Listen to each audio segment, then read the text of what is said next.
Tonight, ICE is being told to turn up the heat in the streets. That was the response from Department of Homeland Security Secretary Markwayne Mullin when asked about ICE's use of force policy after Lorenzo Salgado was killed by federal agents in Houston 10 days ago. Aniele Ruiz joins us live now with a reaction to these comments. Aniele. Well, that's right. He said he wanted to turn down the heat with the media and turn up the heat in the street.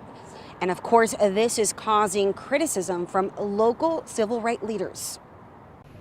At a time when emotions remain high as protests, marches, and vigils continue following the death of Lorenzo Salgado, the Department of Homeland Security Secretary Markwayne Mullin says immigration enforcement efforts will intensify.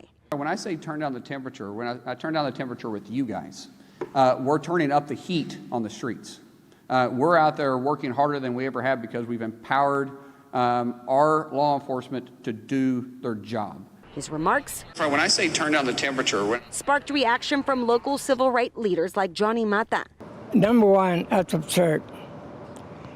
The heat is going to be turned on him by government, by the people, for the people. Mata says rhetoric like this is dangerous coming from a government leader.